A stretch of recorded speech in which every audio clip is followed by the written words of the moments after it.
ಬಹಳಷ್ಟು ಹೀನಾಯವಾದಂಥ ಘಟನೆ, ಬಹಳಷ್ಟು ಖಂಡಿಸುವಂತ ಘಟನೆ.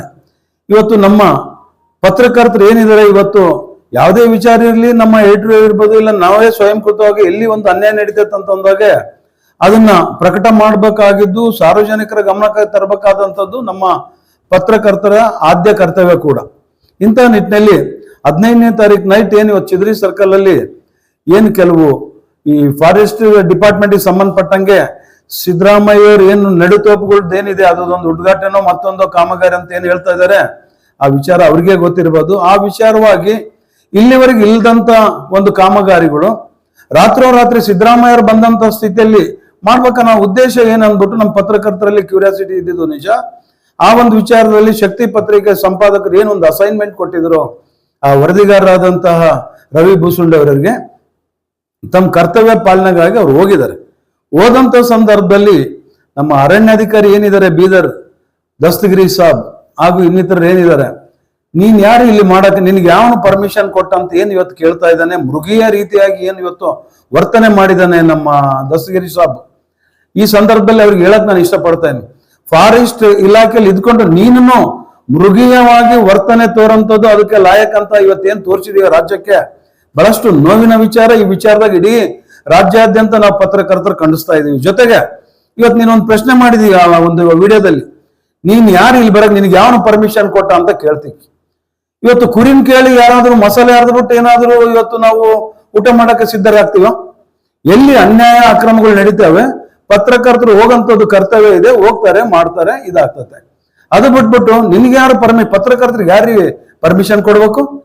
ಎಲ್ಲಿ ಬೇಕಾದಲ್ಲಿ ಹೋಗಂತ ಹಕ್ಕು ನಮಗಿದೆ. ನಿಂದು ಪರ್ಸನಲ್ ನಿನ್ನ ವೈಯಕ್ತಿಕ ವಿಚಾರವಾಗಿ ನಾವು ಬಂದಿಲ್ಲ. ನಾವು ಬಂದಿರೋದು ಸಾರ್ವಜನಿಕರ ಹಿತದೃಷ್ಟಿಯಿಂದ.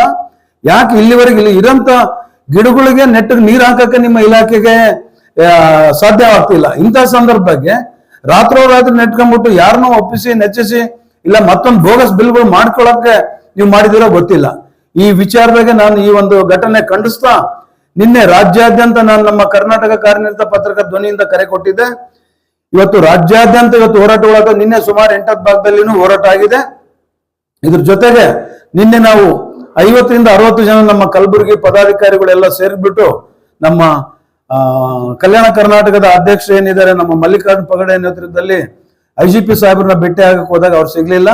ಅವರ ಅನುಪಸ್ಥಿತಿಯಲ್ಲಿ ಅಡಿಷನಲ್ SP ಸಾಹೇಬ್ರು ಬಂದ್ಬಿಟ್ಟು ಮನವಿ ಸ್ವೀಕರಿಸಿ ನಾವು ಅವರಿಗೆ ತಲುಪಿಸಿ ಅಂದಿದ್ದು ರಿಸೀವ್ಡ್ ಎಲ್ಲ ಕೊಟ್ಟಿದ್ದಾರೆ. ನಾವು ಒಂದೇ ಹೇಳಿರೋದು ಅವರಿಗೆ, ಈ ಒಂದು ಘಟನೆ ವಿಚಾರವಾಗಿ ಪೊಲೀಸರು ನೀವು ಎಳೆದಿದ್ದೀರಿ. ಇವತ್ತು ರವಿ ಬೂಸುಂಡೆ ಅವರಿಗೆ ಕಾರ್ನಲ್ಲಿ ಕರ್ಕೊಂಡು ಏನ್ ಹೋಗಿದಾರೋ ಅದೊಂದು ಕಿಡ್ನಾಪಿಂಗ್ ಕೇಸ್ ಆಗ್ಬೇಕಾಗಿತ್ತು, ಆ ಸೆಕ್ಷನ್ ಹಾಕಿಲ್ಲ. ಇವತ್ತು ಯಾವುದೋ ಒಂದು ಸ್ಟ್ರೈಕಲ್ಲಿ ಒಂದು ಬಸ್ಸಿಗೆ ಕಲ್ಲು ಹೊಡೆದ್ರು ನೀವು 307 ಹಾಕ್ತೀರಿ. ಇವತ್ತು ನಮ್ಮ ಪತ್ರಕರ್ತರಿಗೆ ಮಾನಸಿಕವಾಗಿ ಅಂತ ಹಿಂಸೆ ಮಾಡಿ ಆ ರೀತಿ ಹೊಡಿತೀರಲ್ಲ, ಒಂದು ಪ್ರಾಣಕ್ಕೆ ಒಂದು ಸಂಚಕಾರ ರೀತಿಯಲ್ಲಿ, ಯಾಕೆ ನೀವು ಅವ್ರ ಮೇಲೆ ಒಂದು 307 ಹಾಕ್ಬಾರ್ದು ಅಂತ ಒಂದು ನನ್ನ ಪ್ರಶ್ನೆ. ಜೊತೆಗೆ ಇವತ್ತು 4 ಜನದ ಮೇಲೆ ಏನು FIR ಆಗಿದೆ, ಟೋಟಲಿ 7 ಜನ ಇದಾರೆ ಅಂದ್ಬಿಟ್ಟು ಇವತ್ತೇನು ರವಿ ಬೂಸುಂಡೆ ಅವರು ಒಂದು ಕಂಪ್ಲೇಂಟ್ ಕೊಟ್ಟಿದ್ದಾರೆ. ಇನ್ನು 3 ಯಾರಿದ್ದಾರೆ ಅಂದ್ಬಿಟ್ಟು ಆ 4 ಜನ ತೀವ್ರ ವಿಚಾರಣೆಗೆ ಒಳಪಡಿಸಿ ಇನ್ನು 3 ಮೇಲೂ ಇವತ್ತು FIR ಆಗ್ಲೇಬೇಕಂದ್ಬಿಟ್ಟು ನಮ್ಮ ಕಾನಿಪದನಿ ಹೋರಾಟ ಮಾಡ್ತದೆ.